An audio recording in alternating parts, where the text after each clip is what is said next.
So we were used to be living in the era of Heisei. But now it's the era of Reiwa. Reiwa, right, Reiwa. And this is the first Sunday of Reiwa era. And I saw a news introducing the 116 years old lady in Japan. I think she's the oldest lady in the world. And she was born in Meiji era. So she lived through 5 eras of Meiji, Taisho, Showa, Heisei, and now Reiwa. And then I realized this Oregon Buddhist temple was founded in Meiji era, 1903. That's the same age as this 116 years old lady. So we have quite a long history being in community of Portland. And today is also the Children's Day. And this is a day to wish for the health and growth of children. And you know that children are the future of our community. They are treasures of human beings. So I wish the children live their lives with relying on the guidance of Buddha, and hopefully they live happily and peacefully. And about a week ago, I was talking to Winkiyama regarding Obon. It was really interesting to go over the Ulambana Sutra together with him. Usually, we hear the story of Madhukkalyayana's mother danced with joy when she was saved from being in the realm of hungry ghosts. But the Ulambana Sutra does not mention anything about dance with joy in the original text. So I started to wonder where the understanding of Madhukkalyayana's mother danced with joy came from. Then I remembered the words from the Raja Sutra. Leap and dance with joy. Leap and dance with joy. And seems like this word appears in many sutras and commentaries. So I researched how many times this word, leap and dance with joy, has mentioned in entire Tripitaka. Tripitaka of sutras, rules and regulations of Sangha, and the commentaries. So what do you think? How many times the leap and dance with joy has mentioned in this entire Tripitaka? Just once? It is 1,700 times in entire Tripitaka. Did you know that we have entire Tripitaka in Onaijin, our altar area on the wall, against the wall? We have 2 bookshelves. That's entire Tripitaka. I opened all of them to research 1,700 words. Just kidding. Tokyo University in Japan created a really convenient web page which we can search entire Tripitaka instantly just by putting the words we are looking for. So I just put Yuyaku Kangi or Kangi Yuyaku, that's leap and dance with joy. Then it said 1,700. So, it took me only a few seconds to find out how many times the word leap and dance with joy had mentioned in whole Tripitaka. But I did look into a lot of passages, and most of the time, the word leap and dance with joy is related to hearing the teaching of Buddha. And Madhukkalyayana's mother was saved from the realm of hungry ghosts because Madhukkalyayana followed the guidance of Buddha. He heard the guidance of Buddha without any doubt and did as the Buddha said to do so.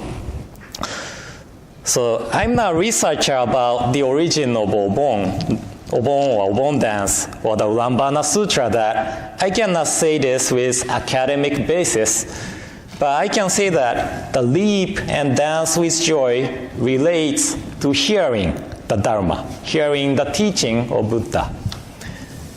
And hearing means to accept. Hearing means to accept.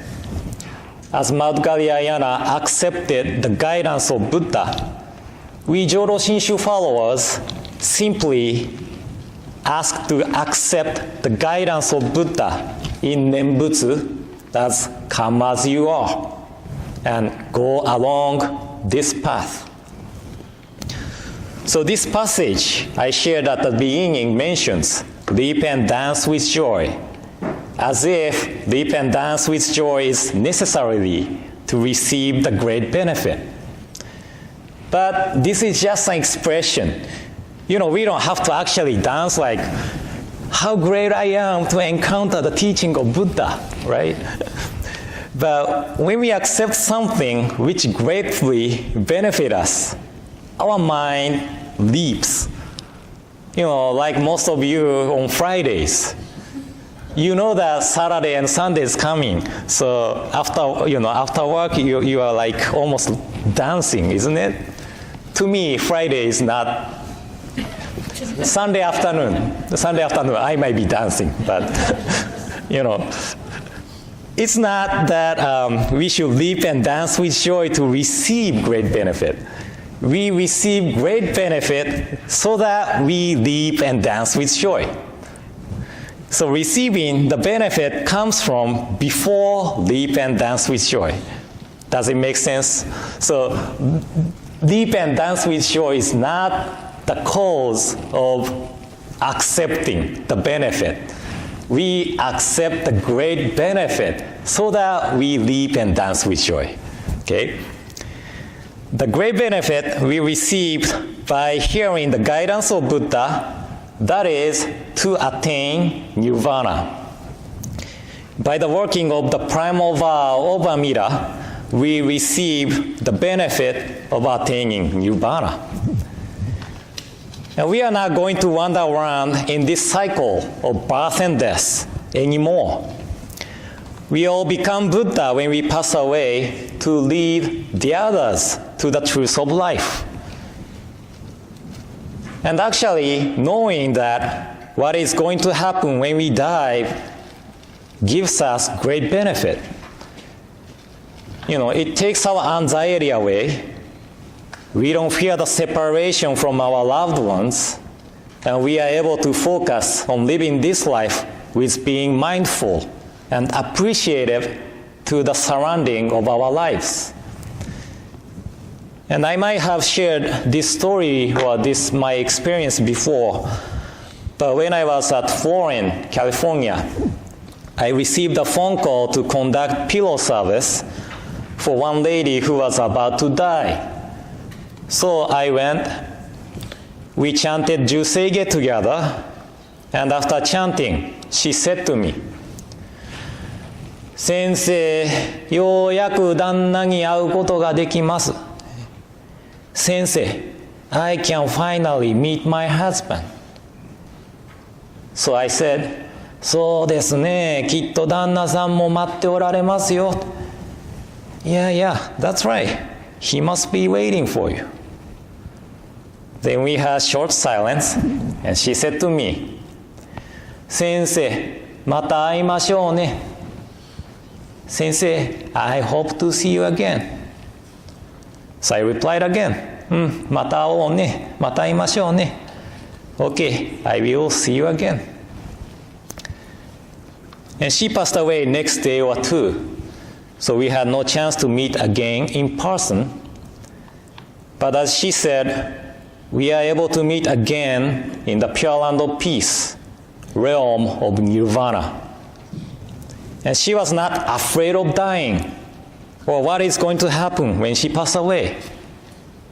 Instead, she was looking forward to see her husband who passed away before her.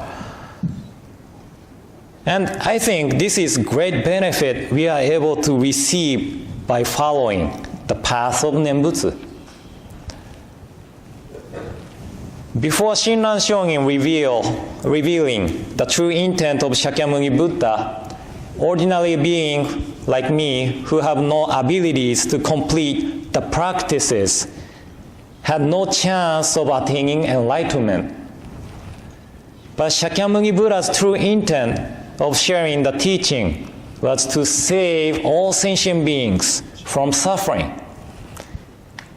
And the path was the Nembutsu path, which does not choose abilities of people.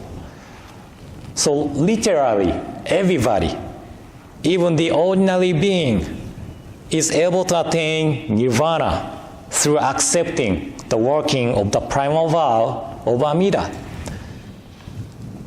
So I don't physically dance with joy, but in my heart, I'm really grateful that I was able to encounter the teaching of Nembutsu, which allows us to continue our relationship, although we are physically apart. It's been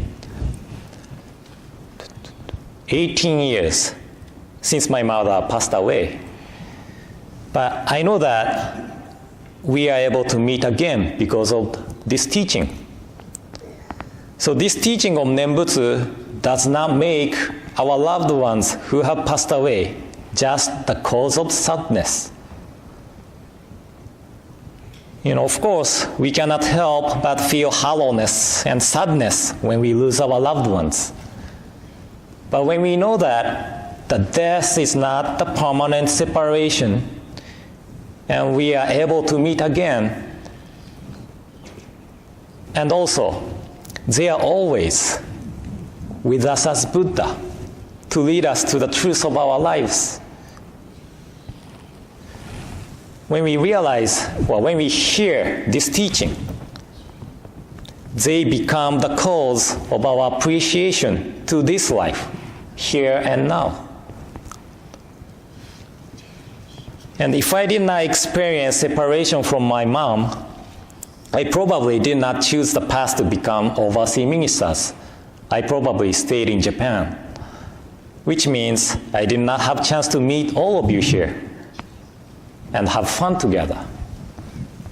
I might have no chance to meet Namiko in Kyoto and have 2 children. So separation is really tough to deal with, but because of the experience, I am able to share the teaching of Nembutsu with many people. So I'm not dancing with joy, but I really feel happy about being here in Portland to meet everyone and enjoy the teaching together. And hopefully, we are able to enjoy the teaching together for more years to come. So don't kick me out. Okay, but anyway. So thank you all for coming today. And in closing, please join me in Gassho. Please put your palms together. The Buddha said to Maitreya, if there are persons who, having heard the name of that Buddha, leap and dance with joy and say it even once, know that they receive the great benefit. That is, they acquire the unexcelled virtues. Namo Amida Butsu. Namo Amida Butsu. Namo Amida Butsu. Namanda Butsu. Namanda Butsu. Nam.